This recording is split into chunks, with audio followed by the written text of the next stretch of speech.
কেমন আছো সবাই? মনিস লাইফস্টাইল অ্যান্ড কিচেন থেকে আমি মনি। আমার একটা নতুন ব্লগে সবাইকে স্বাগত।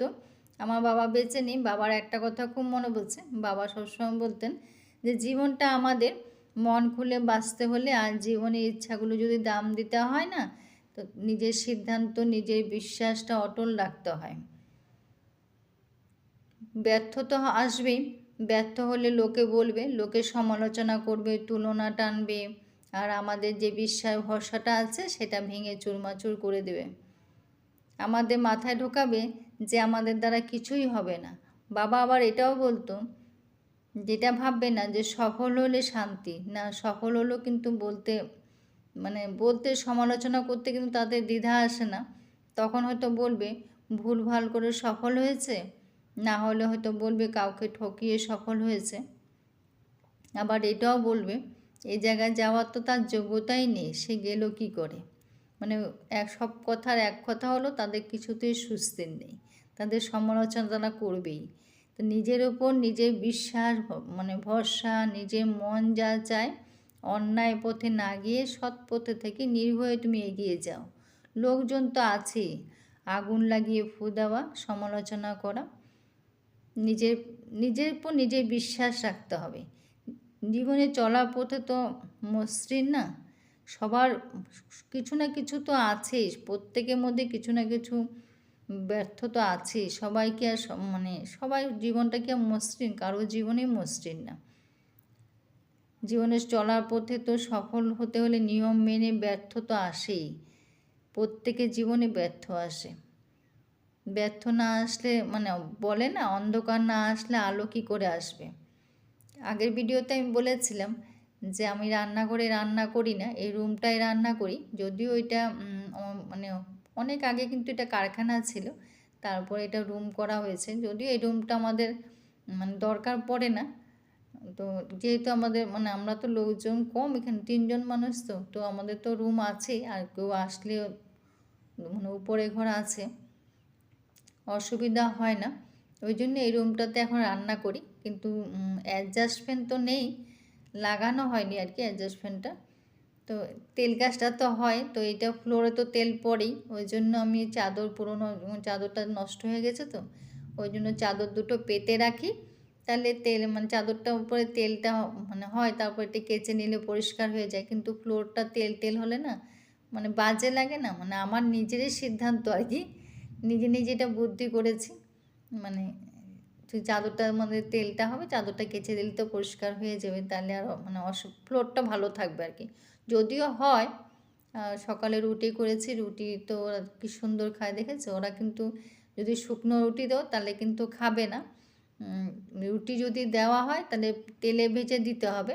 আর ছেলের জন্য সকালে আজকে ভাত ভাজাই করেছিলাম, তো ভাত ভাজা ছেলেরটা নিয়ে নিচ্ছে, ও খেয়েছে, ওকে খাইয়ে দেবো। তারপরে বরের খাওয়া হয়ে গেছে, তো আমি তো স্নান করে পুজো দিয়ে তারপরে খাবো।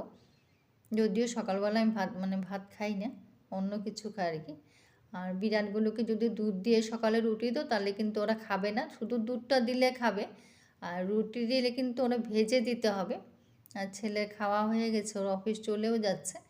আর যদি লুচি দেওয়া হয় না তাহলে কিন্তু ওরা খুব সুন্দর খায়, জানো তো। ওরা লুচিটা এত পছন্দ করে, ভালো লাগে দেখতে। আমার লুচি যখন করি না, ওরা যে খায় এত সুন্দর করে, আমার দেখতে খুব ভালো লাগে। ও অফিস চলেও গেল। তারপর দেখো ওর বিছনাটাও রয়ে গেছে। আমাদের বিছনা যদিও তোলা হয়ে গেছে, যেহেতু আমাদের তো আগে উঠে, ও তো একটু পরে উঠে। ও 10টায় অফিস, আর আমরা তো উঠে হতো 8:30টার সময় উঠে, আর 8:30 15টার সময় উঠে। তো তখন আর ওর সামনে আর বিছনাটা তুলি না, কেন ওকে ওর খাওয়া টাওয়া রেডি করতে তো আমার সময় লাগে। ওই জন্য আর এই রুমটা তখন আসা হয় না। ও যাওয়ার পরেই ওকে খাইয়ে দিয়ে, ও যখন ওকে বিদায় দিয়ে তারপরে এই রুমটায় আসে আর কি। আর আমাদের বিছনা তো সকালবেলায় তুলে নিই, ওর তো সময় লাগে, ওই জন্য এই রুমে আমি আসি না তখন, কারণ ওর খাওয়া টাওয়া রেডি করতে তো আমি একটু টাইম নিতে হয়। ওইটা সব ঘর গুছিয়ে নিয়েছি। আর কম্বলগুলো কালকে রোদে দিয়েছিলাম। আমার এটা নেশাও বলতে পারো, বিছনাপত্র রোদে দেওয়াটা না আমার খুব নেশা আর কি। পারলে প্রতিদিনই দিই, যদিও আজকে দিইনি। প্রতিদিন দিয়ে বকাও খাই, কম্বল প্রতিদিন রোদে দেওয়া, বা প্রতিদিন আমার এটা দেওয়ার নেশা আর কি, কিন্তু বাড়িতে বকাবকিও করে, কিন্তু দেওয়া তো ভালো। আজকে কিন্তু দেওয়া হয়নি, তো রুমটাও গুছানো হয়ে গেছে সব, মানে কাজ কম, বিছানা তোলা হয়ে গেলে মানে অনেকটা কাজ হয়ে গেছে। তো সকালে আজকে লাউ কেটেছিলাম না, লাউটা একটু শুকিয়েও গেছে। তো শীতের লাউ কিন্তু খারাপ না, মানে যেহেতু খাওয়া হয়ে গেছে তারপরে ভয়েসটা দিচ্ছি। আমি কিন্তু মানে খাবো না আজকে, যেহেতু বৃহস্পতিবার। তো বৃহস্পতিবারে এত আমি নিরামিষ খাই, বর খায় না, আমার ছেলেও খায় না। তো ওই জন্য ওদের জন্য রান্না করছে আর কি। আর আমি কিন্তু নিরামিষ খাই। তো লাউটা না মানে ভুলে যে পুরোটা দিয়ে দিয়েছি আর কি, মানে কাটার সময় ভেবেছিলাম হাফটা মাছের মাথা দিয়ে করব আর অর্ধেকটা আমার জন্য মানে মুগ ডাল দিয়ে করব, কিন্তু তখন মাথায় ছিল না, যেহেতু ক্যামেরাটা অন করেছি না, ভুলে মানে পুরোটা দিয়ে দিয়েছি আর মাছের মাথাও দেওয়া হয়ে গেছে। এটা আমি আর খেতে পারিনি, পরের দিন খেয়েছি, অল্প রেখেছিলাম। তো লাউটা মনে হয় অনেকটা বেশি, কিন্তু একটু পরে তো বসেই যাবে। তো খেতে খারাপ হয়নি, কিন্তু একটু শুকিয়ে গেছিলো। শীতের লাউ কিন্তু এমনি স্বাদ হয়, এটা জানি। তো লাউ করেছি আজকে মাছের মাথা দিয়ে, আর ডিম রান্না করেছি। তো ওদের জন্য ডিম করলাম, ওইটা তোমাদের সঙ্গে শেয়ার করলাম না, ডিম রান্নাটা করা হয়ে গেছে আর কি। তো লাউটা একটু বোধহয় জলও বেরোয়নি আজকে লাউটার থেকে। তো এইভাবেই করে নিয়েছি, কিন্তু খেতে মানে বললো খেতে খারাপ হয়নি, কিন্তু সেদ্ধ হইতে অনেকটা সময়ও লেগেছে। আজকে আমার জন্য পরে সেদ্ধ ভাত করে নেব। আমি বৃহস্পতিবার করি নিরামিষ খাই আর কি। এমনি তো অমাবস্যার দিন আমরা নিরামিষ খাইয়ে, আর পূর্ণিমার দিনও আমি নিরামিষ খাই। পূর্ণিমার দিনেও বড় খায় না, ছেলেও খায় না, শুধু আমিই খাই। আর বৃহস্পতিবার করে কলা গাছে পুজো করি, তো ওই জন্য নিরামিষ খাই। আমার লাউ রান্নাটাও হয়ে গেছে, আর এদিকে রান্না মোটামুটি আমার কমপ্লিট হয়েও গেছে। স্নান করেও ঠাকুর ঘরে চলেও গেলাম, মানে বৃহস্পতিবারকে সব করে গুছিয়ে তারপর ঠাকুর ঘরে যাই, যেহেতু মানে বৃহস্পতিবার সময় লাগে না, ওই জন্য একটু সময় করে নিয়ে যাই আর কি, যেহেতু কলা গাছে পুজো আছে, ঘট বসানো আছে, অনেকটা সময়ের দরকার। তো আমার কালকে রাতে বাসন সব মাজা হয়নি, এখন মানে মাজা হয়নি বলতে কি, এমনি সব বাসন মাজা, যেহেতু লক্ষ্মীর ঘরটা আমি বৃহস্পতিবার করে তুলি, আর বৃহস্পতিবার দিন তুলি দেখে বৃহস্পতিবার দিনই মাজতে হয় আর কি, সকালেই তুলি।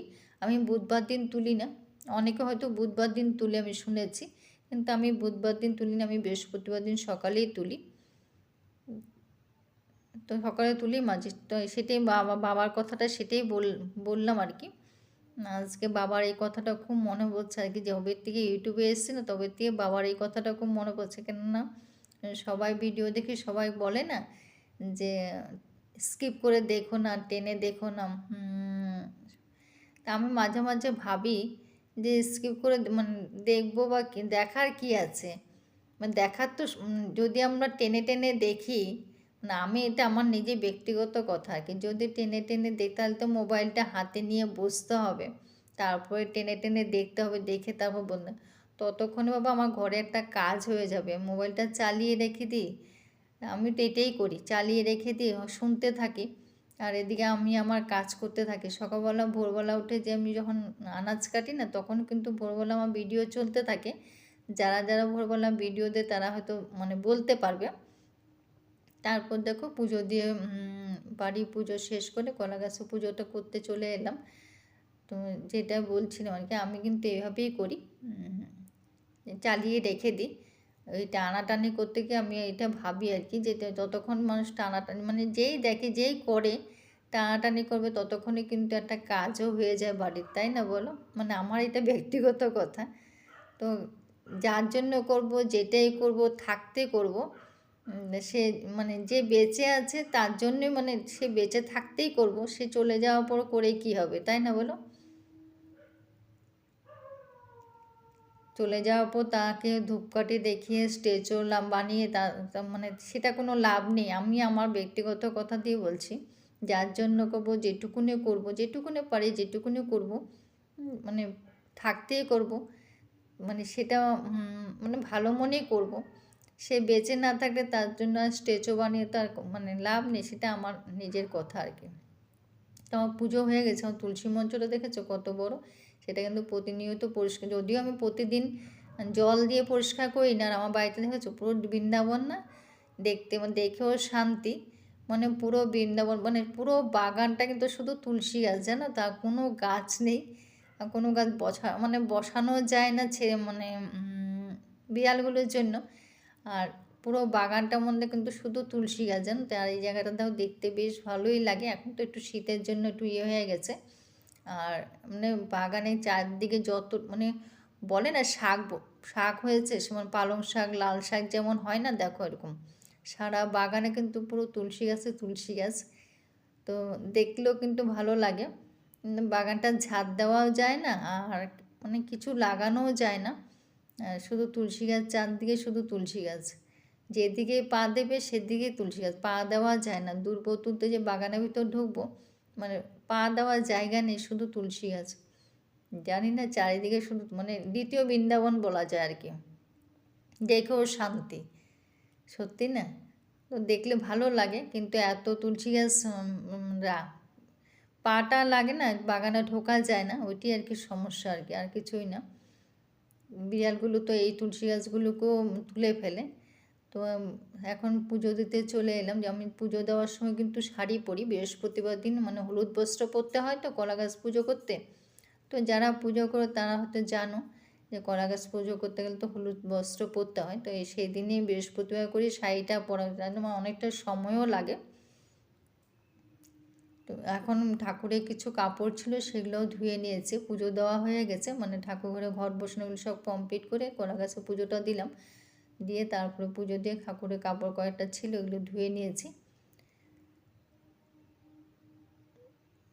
সেটাই বাবা, যেটা বাবার কথাটাই মনে পড়ছে, যে বাবা সবসময় বলতেন যে জীবনটা তোমার, জীবনটা এগিয়ে যাওয়ার নিয়ে যাওয়াটাও সিদ্ধান্তটাও তোমার। তুমি যেভাবে নিয়ে যাবে সে নিজের উপর বিশ্বাস রেখেই তুমি এগিয়ে যাও।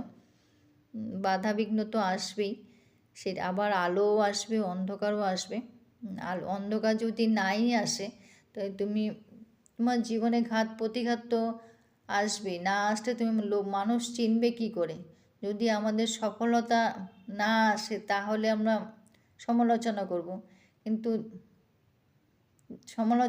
তোমার তো কেউ দায়িত্ব নেবে না, খাওয়া পড়া ভাত তো কেউ নেবে না। যদি কেউ ভাবে তাহলে সেটা শুধু তোমার মা বাবাই ভাববে। ওনারা ছাড়া তোমাদের মনের যে বোঝা ক্ষমতা কিন্তু কারোর নেই। তাই জীবনটা তোমার যখন তোমার, সুতরাং তোমার নিজের জীবনটার উপর নিজেই বিশ্বাস রেখে নির্ভয়ে তুমি এগিয়ে যাও। এটা আমার বাবার বক্তব্য আর কি, সেটা আজকে তোমাদের সঙ্গে শেয়ার করলাম। তো কেমন লাগলো কমেন্ট করো, বাবার এই কথাটা তোমাদের কেমন লাগলো। আজকে আমার খুব মনে পড়ছে, তাই তোমাদের সঙ্গে শেয়ার করলাম। বাবা দেখো, সকালবেলা এখন সারাদিন আর তোমাদের সঙ্গে কোনো ভিডিও করিনি, শেয়ার করিনি। তো সন্ধ্যাবেলা চা বানাবো, আজকে হঠাৎ মাথায় এলো যে ওটা অনেক দিন ধরে জানো তো হয়ে আছে, নোংরা হয়ে আছে। আর এটা কিন্তু আগুনে দিলে পরিষ্কার হয়ে যায়। স্টিলের ছাকনাগুলো কিন্তু এরকমই হয়, আগুনে দেওয়ার পরে কিন্তু ঠিক মানে তখন কিন্তু পুরো পরিষ্কার হয়ে যায়। এমনি মাজলে কিন্তু পরিষ্কার হয় না, কিন্তু আগুনে দিয়ে এটা তুলে তারপরে একটু মাজতে দেখো পরিষ্কার হয়ে গেছে। এখানে ব্লগটাও শেষ করলাম। সবাই ভালো থেকো, কমেন্ট করো, পাশে থেকো, পাশে রেখো, ভালোবাসা দিও, আর সুস্থ থেকো। আজকে ব্লগটা এখানে শেষ করলাম।